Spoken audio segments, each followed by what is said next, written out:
그 말씀에는 사두개인들 그리고 서기관들이 이제 부활에 대해서 예수님께 논쟁하는 것을 볼 수 있습니다.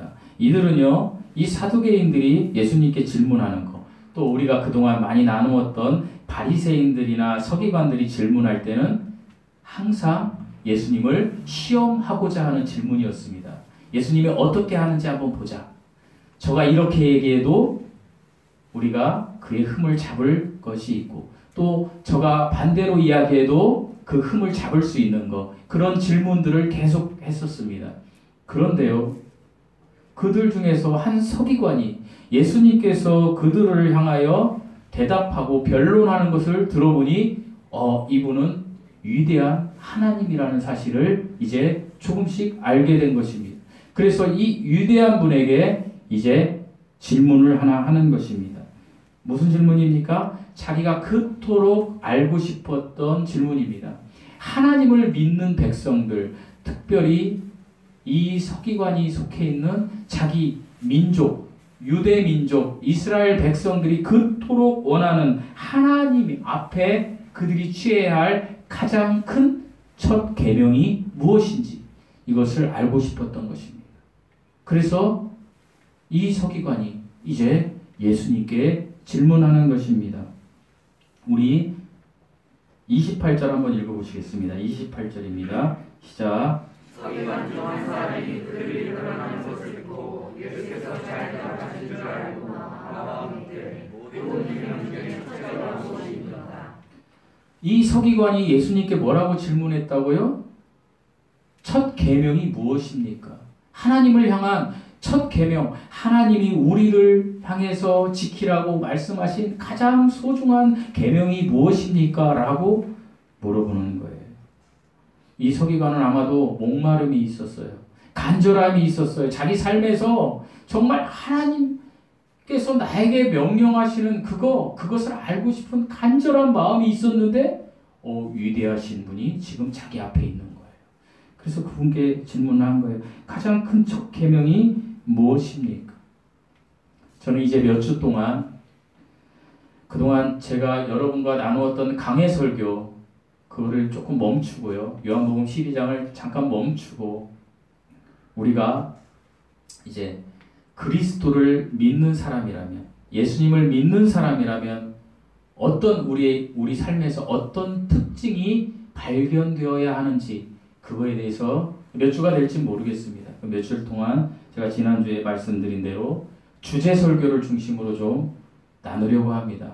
저는 원래 설교를 할 때 주제 설교를 별로 전 개인적으로 좋아하지 않습니다. 왜냐하면 주제 설교를 하다 보면 그것은 이 세상에서 긍정적인 삶을 살면 복받습니다 라는 쪽으로 흘러갈 확률이 상당히 높기 때문에 그것이 잘못되었다는 이야기는 아닙니다. 그런데 저는 개인적으로 하나님이 말씀하신 말씀 그대로 강해하는 것을 더 좋아합니다. 그런데 이제 좀 몇 주 동안은 그 강해를 좀 멈추고요. 주제 설교를 가지고 내가 예수님을 믿는데, 내가 이 예수님을 믿는 사람이라면 나에게서, 나의 삶에서 어떤 특징이 나와야 하는지에 대해서 저와 여러분이 좀 나누고 은혜를 받고, 만약에 내가 그렇게 살지 못한다라면 반드시 회개하고 그 삶을 향하여 돌이켜져야 된다라는 심정으로 이제 말씀을 좀 나누려고 합니다.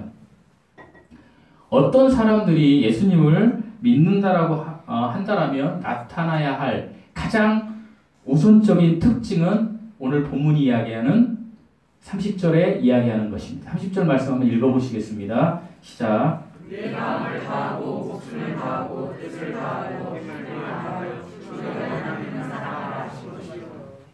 예수님을 믿는 사람이 가장 우선적으로 첫 번째로 나와야 할 것은 삶에서 하나님을 사랑하는 것입니다. 뭐라고요? 하나님을 사랑하는 것입니다.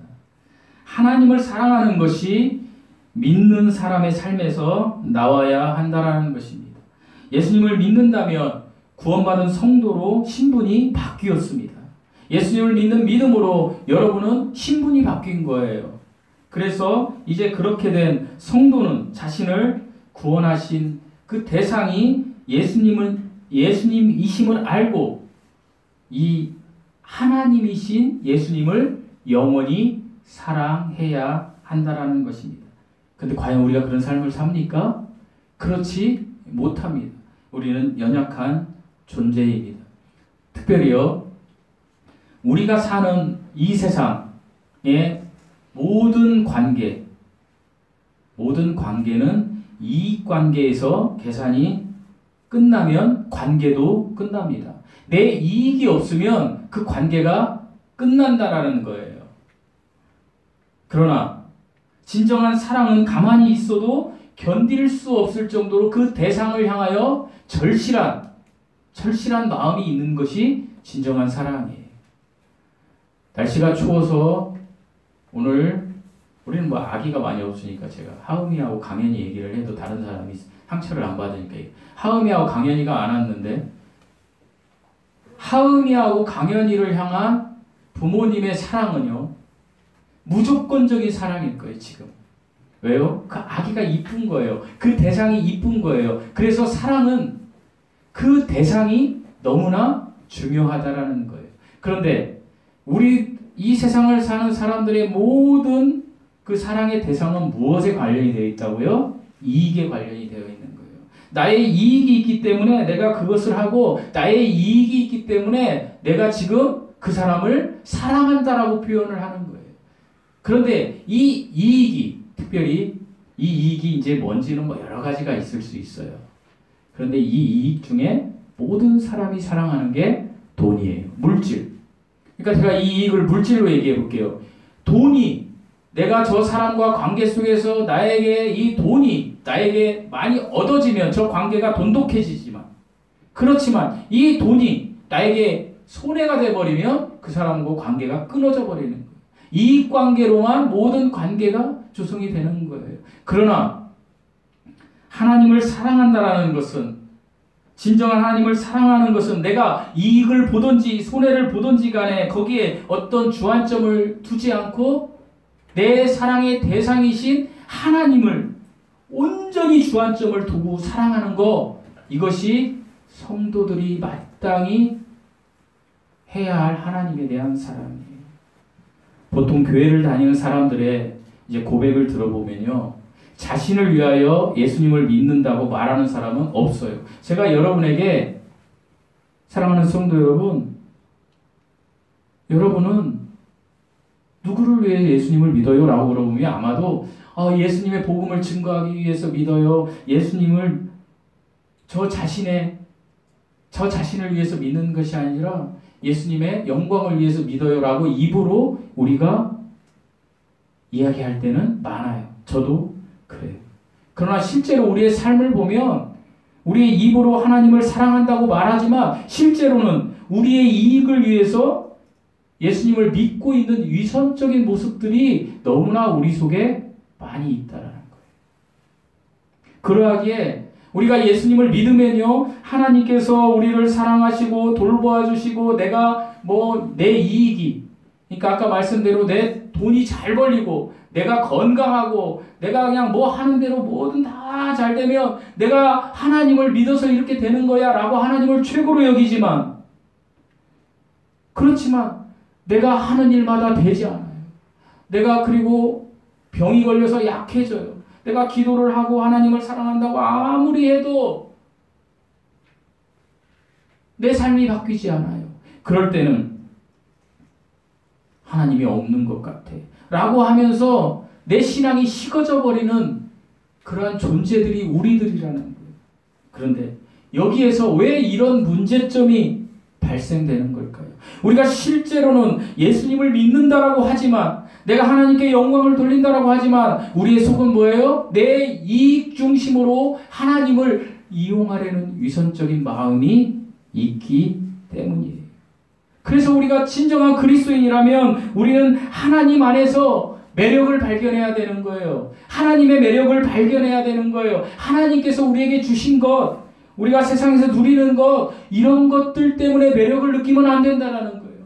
여러분, 이 시대가 왜 타락했는지 아세요? 이 세상 것, 변수들, 돈, 명예, 권세, 이런 것들 내 이익을 위하여 이런 것들을 사랑하기 때문에 아니 심지어 저 같은 목회자들이 그런 것들이 복이라고 전하기 때문에 그런 기복을 전하기 때문에 그런 기복을 받지 않는 사람들은 마치 하나님이 사랑하지 않는 사람인 것처럼 느끼게 해버리는 이 세상 이것이 타락한 세상이고 우리가 너무 살기 힘든 세상이라는 것.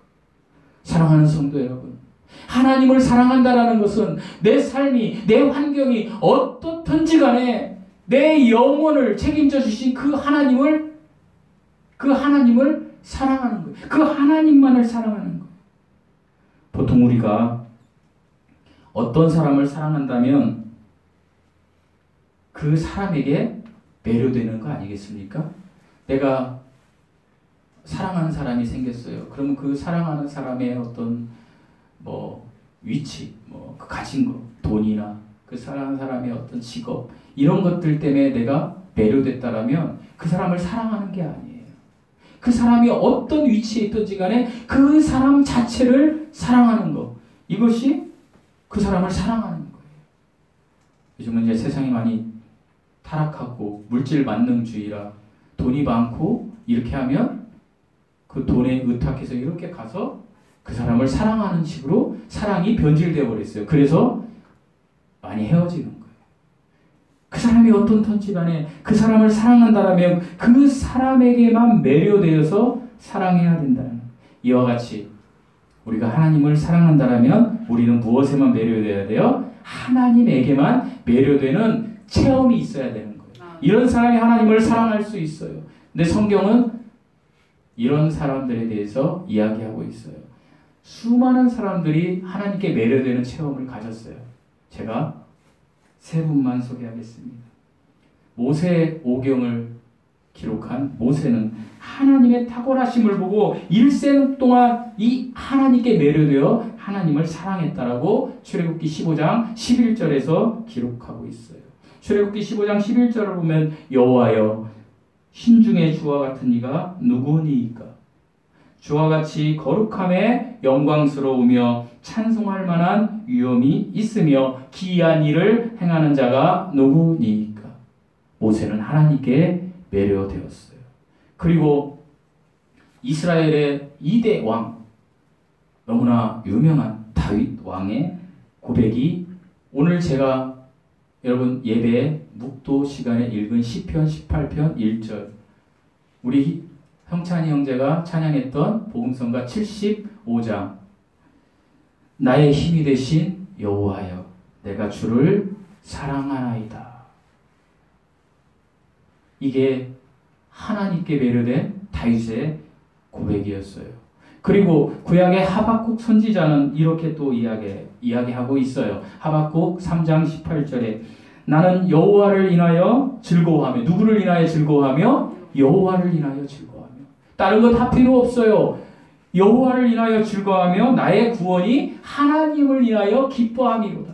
그러니까 여호와는 누구라고 그랬어요? 구약의 여호와는 신약의 예수 그리스도라고 말씀드렸잖아요. 예수님만으로 내가 즐거워하고 기뻐하다라는 고백을 하박국 선지자가 이야기하고 있는 이와 같은 감격적인 사랑의 고백은 그 대상이신 사랑의 대상이신 하나님을 바로 알고 그 하나님을 체험한 사람들에게서만 나오는 고백이에요. 여기에 우리가 예수님을 믿는다라고 했다라면 모세처럼 다윗처럼 하박국처럼 우리도 그런 고백을 할 수 있는 사람들이어야 하는 거예요. 우리는 그런 위치가 변경된 사람들이에요. 예수 그리스도를 믿는 믿음으로 여러분은 구원받았어요. 그런데 구원받은 후에 우리가 구원받은 후에 삶이 여전히 받기 전이나 구원받은 후나 동일하다라면 우리는 이런 고백을 할 수가 없는 존재가 된다라는 거예요. 그래서 하나님께서는 우리가 모세와 다윗과 하박국처럼 여호와를 찬송하고 여호와만을 사랑하고 여호와만으로 즐거워하며 기뻐합니다라고 고백을 할 수 있는 사람이 되는 그 길, 거기에는 공통점 한 가지가 있다라고 이야기를 하는 거예요. 저와 여러분이 하나님을 사랑하려면 이 공통점을 따라서 살아가면 되는 거예요. 이 공통점은 모세와 다윗과 하박국이 가졌던 공통점은요, 하나님께 속한 것들을 좋아한다는 거예요. 뭐라고요? 한번 따라해 보시겠습니다. 하나님께 속한 것을 좋아하는 것. 저와 여러분이 예수님을 믿었다라면 하나님께 속한 것들을 좋아하는 거예요. 그들은 하나님의 은혜와 영광을 묵상하기 좋아하고 하나님 나라에 늘 관심이 있었어요. 그리고 하나님의 계획을 기뻐하고 즐거워했어요. 그뿐만 아니라 하나님과 교제하고 예배하는 것을 기뻐했어요. 여러분이 지금 예배의 장소에 나왔다는 것은 어쩌면 한 부분은 여러분이 모세와 다윗과 하박국처럼 예배하는 것을 좋아하고 기뻐하기 때문에 나오신 거예요. 그것을 하나님은 흠양하시는 거예요. 그리고 하나님은 계속해서 모세와 다윗과 하박국을 통해서 그들이 가진 공통점 또 하나는 그들의 삶이 죄에 대하여 전투적인 태도를 가졌다는 거예요. 무슨 태도요? 전투적인 태도. 전투적인 태도가 뭐예요? 전쟁에서 자 이제 공산군이 이제 뭐 우리 6.25 때 공산군이 막 쳐들어오면 매복하고 있잖아요. 우리는 한국 영화 보면 매복하고 있다가 딱 뭐를 해요? 가까이 오면 그 뭐 중대장이나 소대장이 사격 개시 그러면 막 쏘잖아요. 그 사격하기 전까지가 뭐예요? 전투적인 태세를 준비하는 거예요. 이게 막 긴장감을 가지고 막 긴장감을 가지고 적군들을 죽이려는 그 전투적인 태세. 이런 삶을 살아라는 거예요. 뭐에 대해서? 죄에 대해서. 죄에 대해서 전투적인 태도를 가지는 것이 믿는 자, 하나님을 사랑하는 자들의 삶의 방향이고 특징이다라고 주님이 이야기하세요. 그리고 주님은 이렇게 베드로를 통하여 베드로후서 4장 3절 1절에서 3절에서 이런 말씀을 해요. 하나님을 사랑하는 사람들의 삶의 방향은 이렇게 가야 된다. 죄에 대하여 전투적인 태세를 하는 사람들은 이런 삶을 살아야 한다라고 소개하고 있어요. 그 말씀을 제가 읽어볼게요. 그리스도께서 이미 육체의 고난을 받으셨으니 뭘 고난을 받으셨어요? 육체의 고난. 그리스도께서 십자가 고난을 받으셨다는 이야기를 하는 거예요. 십자가 죽음. 너희도 같은 마음으로 갑옷을 삼으라. 여기서 너희는 저와 여러분이요. 성도들이요. 같은 마음으로 갑옷을 삼으라. 그리스도의 십자가 죽음의 갑옷을 삼으라. 이는 육체의 고난을 받은 자는, 여기서 이는 육체의 고난을 받은 자는 예수님을 이야기하는 거예요. 예수님이 십자가의 죽음을 당했다라는 거예요. 육체의 고난을 받은 자는 죄를 그쳤으니. 십자가 죽음을 통하여 예수님께서 죄를 그쳤다라는 거예요. 스탑. 더 이상 죄를 짓지 않게 스탑했다라는 거예요. 우리의 죄를 다 용서하게 하나님께서 거기서 정리하셨다라는 이야기예요. 그리고 계속해서 이렇게 나와요. 그 후로는 다시 사람의 정욕을 따르지 않고.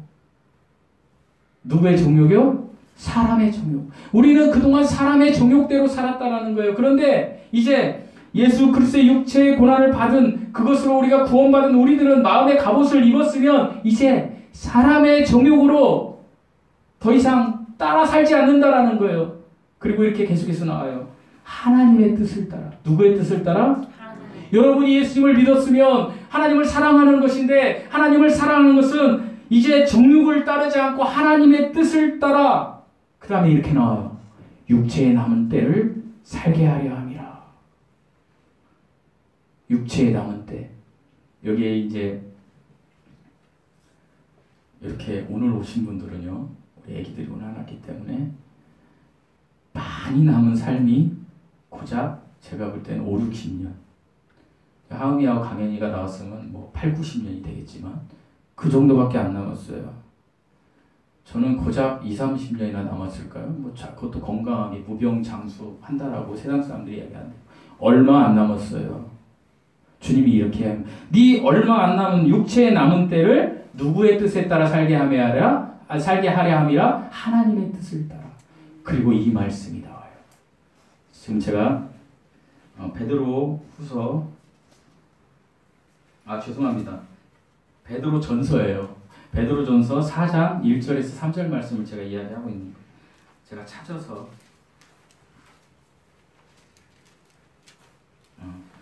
4장 1절에서 3절 말씀을 하나님을 사랑하는 사람들이 이렇게 살아야 된다고 하나님이 이야기하신 걸 이야기하는 거예요. 아멘? 네, 써놓고 그냥 들으세요. 그리고 이렇게 나와요. 계속해서 몇 절에 3절에 이렇게 나와요. 좀 무서운 얘기인데 잘 들으세요. 여러분 삶을 생각.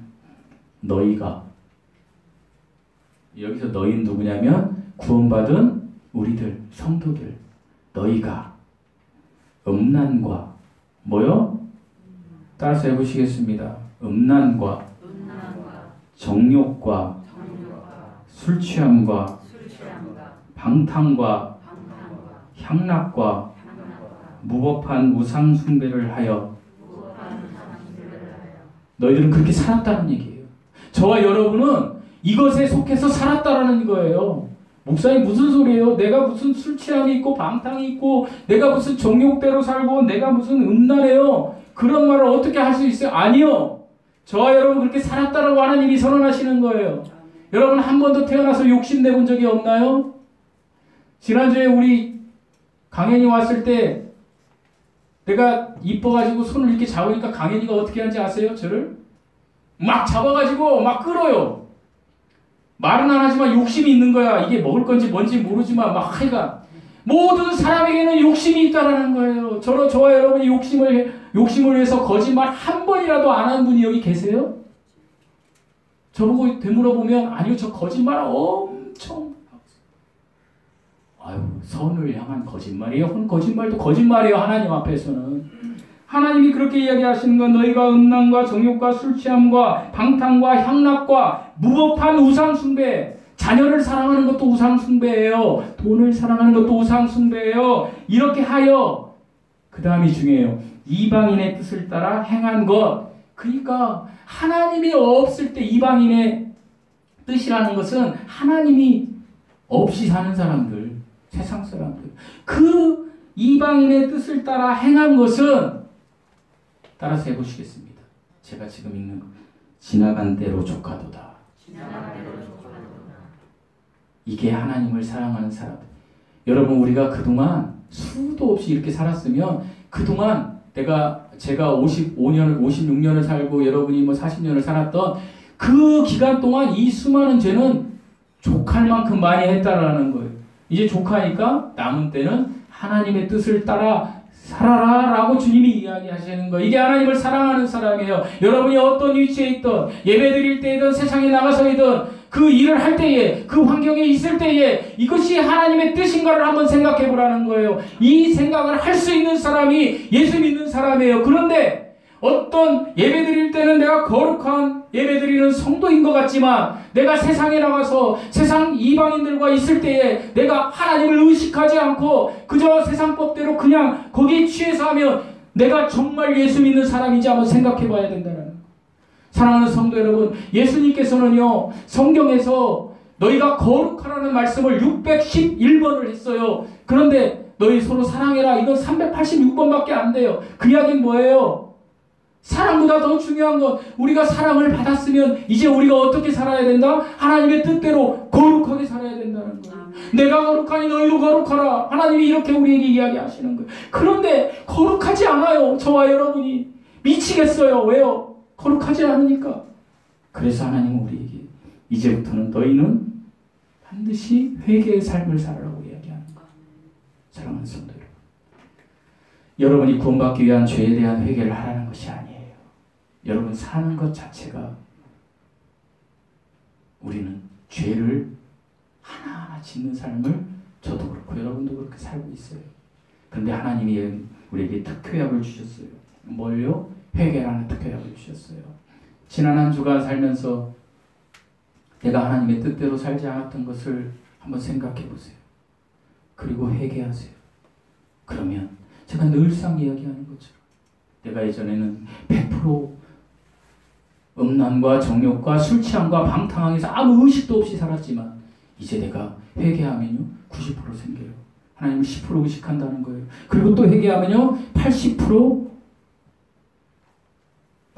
죄를 하지. 하나님을 20% 의식해요. 이것이 성화예요. 분명히 하세요. 예수 그리스도를 믿는 믿음으로 우리는 구원받는 거예요. 그 다음에 구원받았으면 우리는 반드시 하나님을 사랑하는 그 그리스도를 믿는 결과물이 나와야 되는 거예요. 이 시대는 그 결과물에 대해서 너무 말하지 않아요. 왜요? 회개하라고 하면 교회의 성도들이 모이지 않아요. 저는 우리 교회가 인원이 많아지고 이렇게 하기 위해서는 제가 어떤 설교를 해야 된다는 거 잘 알고 있어요.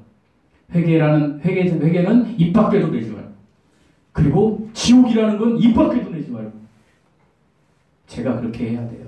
그리고 저는 이런 것만 해야 돼요. 여러분, 긍정적으로 살면 여러분 복 받습니다. 여러분 예배당에 나와서 헌금 많이 하시면 하나님께서 여러분 헌금 10원 했으면 100원 주십니다. 저 이런 설교 얼마든지 할 수 있고 여러분의 마음을 편안하게 할 수 있어요. 그러나 편안하게 살다가 누구에게나 공평하게 오는 게 하나 있어요. 뭐죠? 죽음이에요. 죽음의 때 딱 죽었는데 넌 지옥이야. 마태복음 7장 20절에서 22절 23절에 불법을 행한 자들아 떠나라 나에게서. 거기를 그런 순간을 겪으면서 나와 같이 교회 공동체에 소속이 되어서 신앙생활을 했던 사람들이 그 이 목사 그 새끼 거짓말쟁이였어 라고 하는 소리를 듣지 않기 위해서 저는 저희 교회가 비록 적은 수지만 여러분들이 예수 그리스도를 믿는 믿음이 무엇인지 정확히 알고 그 믿음 위의 삶이 무엇인지 정확히 알게 하기 위해서 저는 이 목회를 하고 있는 거예요. 여러분 다시 한번 정리해드리겠습니다. 예수 그리스도를 여러분이 구원받는 것은 예수 그리스도를 믿음으로 구원받는 거예요. 람바노 예수 그리스도를 영접하는 거예요. 예수 그리스도를 붙잡는 거예요. 하나님의 구세주임을 내가 마음으로 받아들이는 거예요. 그럴 때 하나님께서 믿음의 선물을 은혜로 하나님의 은혜에 기초한 믿음의 선물을 여러분에게 주시는 거예요. 그러면 내가 예수님을 믿었어요. 그럼 믿고 나서 내가 마음대로 살면 되나요? 그렇게 하면 안 된다라는 거예요. 믿은 사람은 반드시 열매가 나온다라는 게 무슨 열매? 하나님을 사랑하는 열매. 하나님을 사랑하는 것. 하나님을 사랑하는 사람은 하나님의 뜻대로 살아가고 하나님의 뜻대로 살아가는 사람은 죄에 대한 전투적인 자세를 취하며 살아간다라는 거예요. 여러분 삶에서 얼마나 죄에 대한 전투적인 태세를 갖추며 살아가고 계십니까? 아니면 공산군이 내 목을 따가도 그냥 멍하고 살아가고 계십니까? 여러분 사단이 여러분의 목을 따르고 얼마나 하고 있는지 모릅니다. 여러분이 구원 받았든지 받지 않았든지 간에 여러분 우리는 죄의 우두머리인 사단 그 사단에게 전투적인 태세를 준비해야 돼요. 그것은요 남은 때를 하나님의 뜻에 따라 살아가면 돼요. 하나님의 뜻이 뭐예요? 하나님의 뜻은요 성경 66권에 나와 있는 거예요. 그래서 내가 하나님의 말씀을 매일매일 묵상하고 내가 삶을 살아가다 보면 내가 지금 처한 이 상황이 하나님의 뜻이 무엇이지라고 기도하며 결정하는 거예요. 이것이 예수 그리스도를 믿는 자의 삶이고 이것이 하나님을 사랑하는 사람의 삶이에요. 사랑하는 성도 여러분, 예수님을 믿는다는 것은 하나님을 사랑하는 것임을 잊지 마십시오. 내가 예수님을 믿는다고 했는데도 불구하고 하나님을 사랑하는 것이 나에게서 하나도 안 나온다면 여러분 가짜예요. 지옥 갈 자식이라는 거예요. 여러분.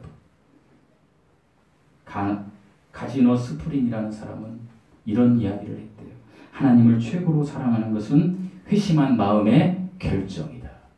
내가 회심했다면, 내가 구원받았다면 하나님을 사랑하는 거라는 거예요. 마음을 다하고 목숨을 다하고 힘을 다해 하나님을 사랑하는 것이 회심한 사람이에요. 여러분 성경 66권은요.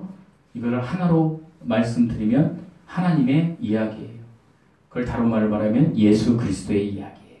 그런데요. 이 예수 그리스도께서 여기 성경에 담은 이야기 중에 딱 두 가지를 명령하셨어요. 하나님을 향한 명령 첫 번째, 그 다음에 세상을 향한 명령 두 번째. 그러니까 성경은 딱 그거 두 개로 되는 거예요. 뭐요?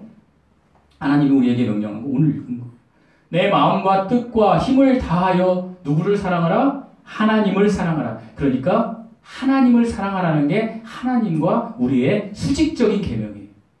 무슨 계명이요? 수직적인 계명. 그 다음에 하나님이 너희가 그렇게 했으면 그 다음에 무엇을 하라? 내 이웃을 내 몸과 같이 사랑해라. 그러니까 나도 사랑하는 거예요. 여러분. 그리고 내 이웃을 사랑해. 나를 사랑할 줄 알아야 이웃을 사랑할 수 있어요. 그래서 하나님은 수평적인 개념으로 이렇게 이 세상에서 내 이웃을 내 몸과 같이 사랑하라는 거. 이 두 가지를 주신 거예요. 그런데 우리는 계속해서 수직적인 것을 좋아해요. 교회도 그렇지 않아요?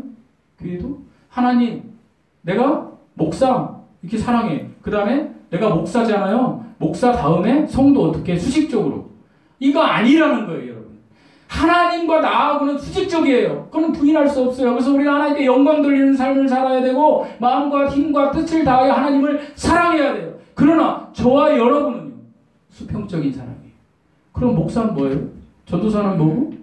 전도사님은 뭐고? 목사는 뭐고? 권사는 뭐고? 장로? 왜 계급이 있어요? 이건 수직적으로 하라는 게 아니에요. 수평적으로 하라는 거예요. 목사는 제일 앞에서 끌고 가라는 거예요. 복음을 들고. 그 다음에 전도사님, 권사님, 장로님이 따라오라는 거예요. 그러니까 힘들겠어요? 안 힘들겠어요? 에? 힘들어요. 앞에 있는 사람이. 내가 교회에서 직분을 얻었는데 내가 힘들지 않다. 가짜라는 거지. 목사가 힘들어야 되는 거예요. 저 무지 힘들어요. 그래서 너무 힘들어. 여러분 직분 받는데 안 힘들면 한번 생각해 보셔야 돼요. 목사는 성도들에게 수직적으로 축복 권한을 하는 사람이 아니에요. 저도 축복할 수 있고 여러분도 저를 축복할 수 있어요. 그래서 저와 여러분이 서로 기도해야 되는 같이. 제가 수직으로 있는 게 아니라 저는 앞에 있는 거예요. 근데 내가 앞에서 이렇게 가는데 잘 못 가. 방향이. 천국이 이쪽이고 지옥이 이쪽인데 제가 이쪽으로 가고 있어. 그러면 여러분 중에 정말 깨어있는 성도가 제 목덜미를 잡고 너 나와 하고 다른 목회자를 세워야 되는 거예요. 왜요? 방향이 중요하니까. 대상이 중요하니까. 그런데 오늘날 수도 없는 교회가 이익 집단으로 바뀌어버렸고 하나님은 빠진 채 지옥에 가든 말든 아무 상관도 없는 상태로 변질돼 버렸어요. 여러분. 적어도 우리 교회는 적지만 강한 교회. 어떤 강한 교회? 여러분들은 헌금 많이 하라는 거 아니에요. 여러분들은 제가 여러분들은 토요일 날 와서 청소하라는 적이 몇 번이나 있나요? 거의 없을 거예요. 그죠? 그런 거 원하지 않아요. 여러분 제발 하나님께 영광 돌리는 삶을 살고 제발 예수 그리스도를 믿는 믿음으로 구원받은 백성이 되어서 제가 천국 갔을 때 여기 적어도 계신 분들, 저와 이 교회에서 만났던 분들은 보여야 된다는 거예요. 저는 이 목회를 합니다. 여러분이 어떤 삶을 살든지 간에 하나님을 사랑하는 것, 하나님의 뜻대로 살아간다는 것, 이거 잊지 마시고 주님께서 육체에 남은 때는 이제 이방인의 것을 행한 것은 지금까지로 족하다. 여러분 나이에 딱 생각을 하세요. 지금까지 내가 죄졌던 건 배부를 만큼 족해. 난 앞으로 죄를 적게 져야지. 하나님의 뜻대로 살아야지. 그렇게 살아가는 은혜의 사람 저와 여러분이 되시기를 예수님의 이름으로 축원드립니다. 기도하시겠습니다. 하나님 사랑합니다. 말로만 사랑하는 것이 아니라 우리의 삶에서 하나님의 뜻을 쫓아 살아가는 저희들 되게 하여 주시옵소서. 예수님의 이름으로 기도드리옵나이다. 여러분 오늘 말씀을 생각하시면서 찬양 75장 복음성가 책에 있습니다. 아까 우리 형찬이 형제가 했던 75장 찬양하시겠습니다. 여러분 각자가 정말로 이 가사를 생각하며 말씀을 생각하며 찬양했으면 좋겠습니다. 나의 힘이 되신 여호와여 찬양하시겠습니다. 하나님은 반응하는 것도 좋아하십니다. 다윗이 춤을 췄듯이 여러분 몸으로 어떻게 하든 여러분 하나님께 이렇게 삶을 돌리게 손을 이렇게 좀 올리실 수 없는 분은 못 올리고요. 이렇게 손을 펼쳐서 하나님께 나의 힘이 되신 여호와여 내가 주님을 찬양합니다. 손을 올리시고 주는 나의 반석이시며 나의 요새시라. 주는 나를 건지시는 주는 나를 건지시는 나의 주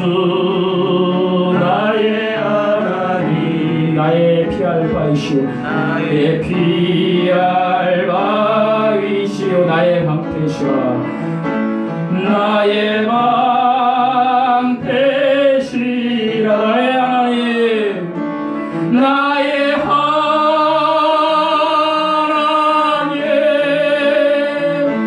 나의 하나님,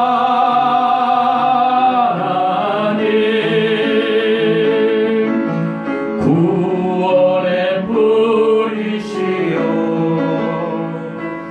나의 삶